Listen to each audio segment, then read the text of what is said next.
The day began quiet. It's a kind of quiet that only comes after rain, when the dirt sticks to your boots and the sun hasn't yet burned off the mist. I was hanging sheets on the line. Tommy was crouched nearby, watching a ladybug climb the curve of his finger.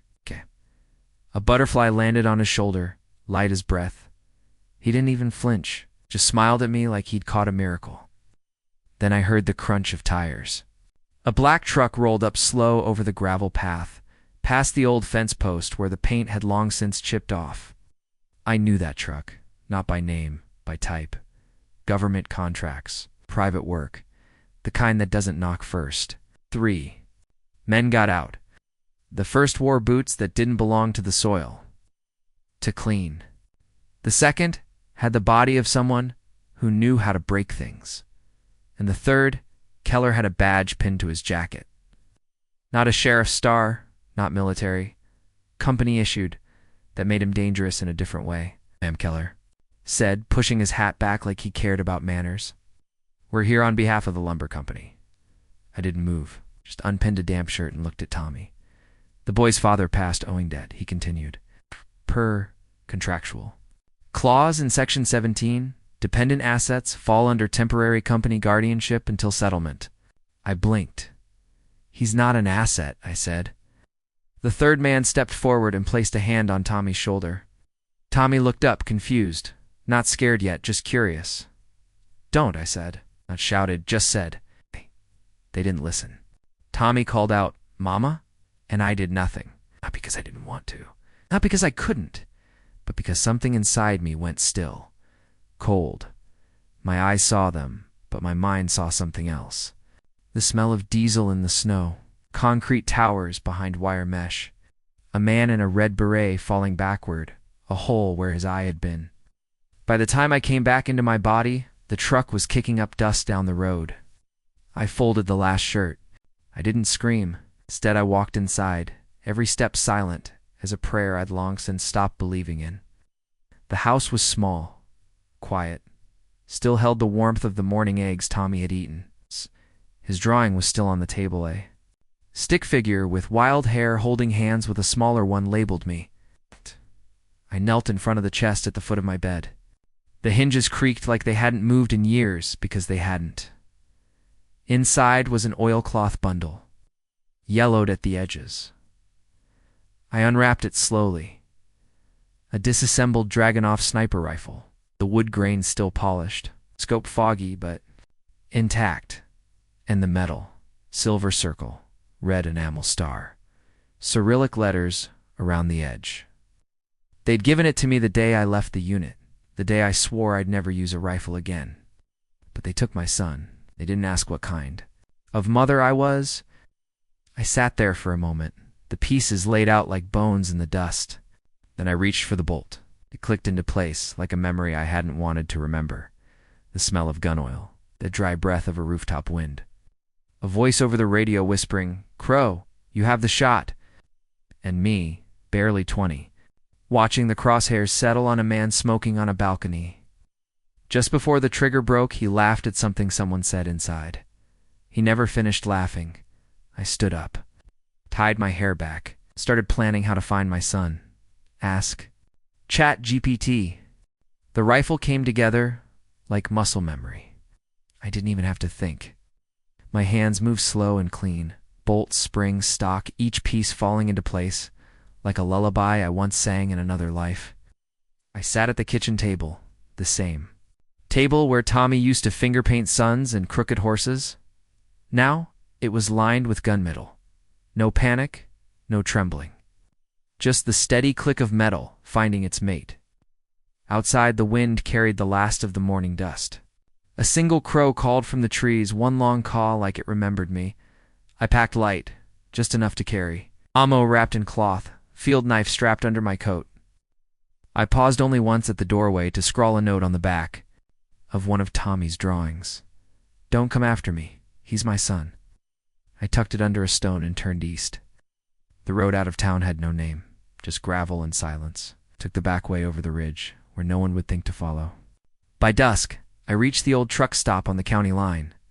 It still stood like a forgotten tooth, half bar, half storage shed, surrounded by rust and bitter wind.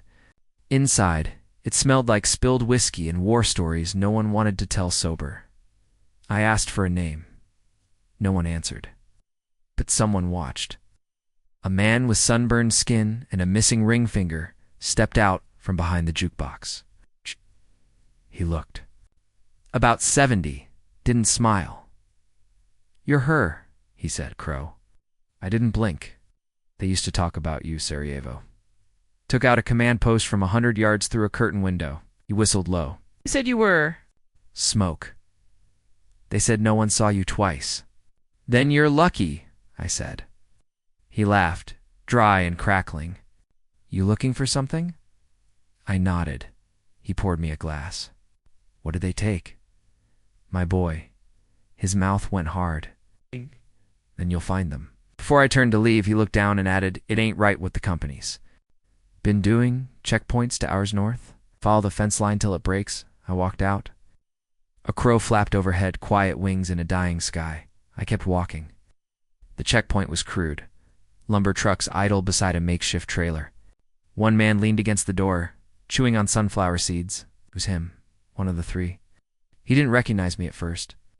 I kept my eyes down, face half hidden beneath a scarf. "Need help?" he grunted. "Just passing through," I murmured. Then I looked up. Recognition bloomed across his face like a bruise. Wait, I was on him before he could reach. His holster. One twist arm locked, and the gun was on the ground.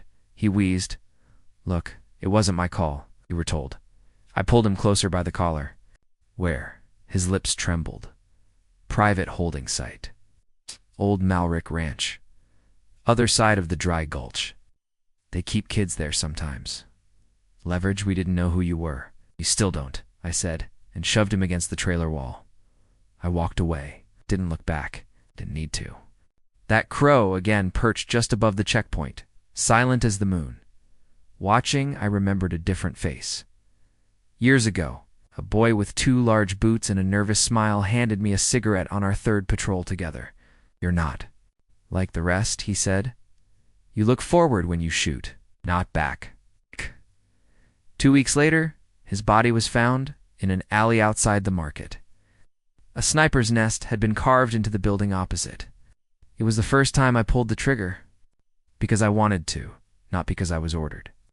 Because grief has its own kind of aim. And now, it had a second chance. Ask ChatGPT. The cabin stood crooked in the hills, half swallowed by pine and overgrowth. Smoke curled from the rusted chimney. I waited until sundown, when men who drink during daylight start losing track of time. His truck was parked out front, door hanging. Open like it didn't matter anymore. I stepped inside without knocking. He was seated in a sagging chair, bottle in hand, shirt stained. A radio played static and broken country tunes. He didn't look up until I kicked the door shut behind me. His eyes met mine. "You," he said, breath catching. "You were in Sarajevo, weren't you?" I didn't answer. Just stepped forward, took the bottle from his hand, and poured it into the sink. "You shot the colonel through the collarbone," he muttered, like remembering a rumor. "They said she didn't miss. Not once." I tied him to the kitchen chair with wire from his own shed. He didn't resist. His hands were trembling.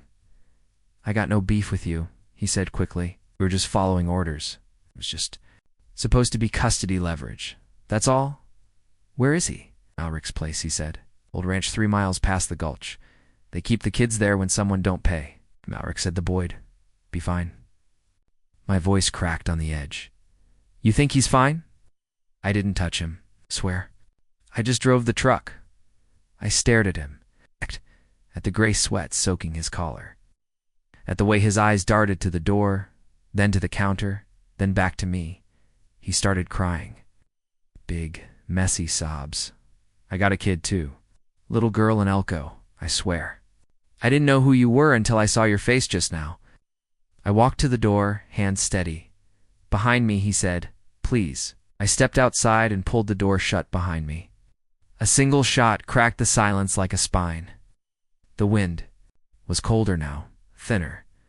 I moved down the slope and didn't look back. "I've done things I can't unsee," I said to no one but the trees. But nothing weighs heavier than empty arms.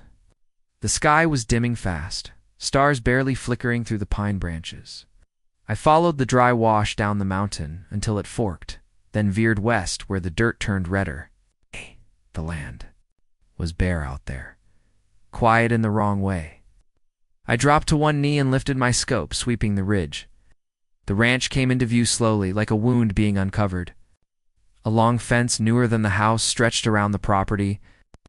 Bright security lamps cast strange shadows over the porch. A guard smoked by the barn. A dog barked and didn't stop. I moved to the left flank, circling wide. Dow. Hayloft gave me height. I slid the scope over the second floor, and then I saw him, Tommy, sitting in a small room, a lamp glowing behind him. He was curled up in a blanket, his hands wrapped around a stuffed bear that wasn't his. He was alive. I let out a breath I didn't know I was holding. But it didn't ease anything, because I'd seen too many living things that didn't stay that way. Flash, a different night years ago. Snow falling on blackened buildings. The voice in my headset said, "Confirmed target, civilian truck, possible hostile evacuation." Are greenlit. I looked through the scope. A family of 6, packed into a dented truck bed. A woman covered her children with her own coat. I waited, and then I aimed for the tires. Took out both rear wheels. The truck skidded and stopped. That act alone cost me my stripe, but it saved 3 lives. And one of those children, years later, mailed me a picture. A son and 3 stick people standing beside a truck with broken wheels. That paper still lived in my coat pocket. I tucked myself against the edge of the hay bales, waited, watched. I would go in at first light, but not as a soldier, as a mother, asked ChatGPT. Dawn came pale and cold. The kind of light that made the earth look washed out and hollow, like even the sun didn't want to witness what was coming. I lay flat on the ridge above the Malrick Ranch, pressed into the dirt like a shadow. My cheek rested against the stock of the rifle. The scope was already zeroed. My breathing slowed to the rhythm I remembered from Sarajevo. 1 beat, 2, then stillness. The first guard walked into the open, rifle slung loose over his back, yawning like he hadn't slept in days. The shot was silent, not in sound, but in feeling. There was no hesitation in my hands, no second thought. He dropped without noise, his body folding neatly into the grass behind the corral. The second was harder. He moved with purpose, scanning the tree line. He sensed something was off, but he never found me. 1 shot. Precise. A flash of red on the collar, then quiet again. I moved fast, down the ridge, across the gulch, through the back line of the fence, where the boards had warped from heat. The house loomed ahead, weather-beaten and old, but thick with money. New locks on the doors. Fresh lumber along the side, company money built into bones that once belonged to a cattleman. I slipped through a side window left cracked for the night air. The hallway inside was dim. The silence buzzed like it had teeth. Room by room, I cleared it. No more guards. Then I found the door. It was bolted from the outside. I unlatched it and pushed it open. Tommy was curled beneath a blanket too big for him, hugging a stuffed bear by the neck. His cheeks were tear-stained, his lips parted in sleep. I didn't wake him, not yet. Footsteps behind me. I turned, gun already raised. Malrick stood at the end of the hallway. Thick man, expensive boots. A pistol hanging limp in one hand. "Didn't think you'd come alone," he said. His voice was calm, like this was a negotiation. "I didn't speak. You're ex-military, right? Or one of those foreign things? Doesn't matter. Look, I can make this go away. You can have the boy. Hell, I'll triple what your husband owed. Let's not make this uglier than it has to be." I stepped toward him, raised his free hand slowly, placating. "You're not thinking straight. You're a mother. You're hurt. I get it." I stopped his feet from him. "You thought I was just a mother?" I said. "What kind?" His eyes widened. I raised the rifle. He lifted the pistol to slow. The shot split the air like lightning. He dropped in silence, a final look of disbelief frozen on his face. I knelt in the hall, took a breath, let the rifle fall back to my shoulder. Then I turned and went back into the room. Tommy stirred. I lifted him, his arms instinctively wrapped around my neck. He smelled like dust and sleep and something small and brave. As I wrapped him in my coat, he whispered, "Are the bad men gone?" Kissed his forehead and said, "Yes, baby." They saw me now. We walked out as the sun broke over the ridge, long gold lights spilling over the trees. A crow called once above us, then flew off into the distance. The rifle stayed behind. I carried only my son. Some women bury the war behind them. I carry it quiet. For him, I'd carry it again. Asked ChatGPT.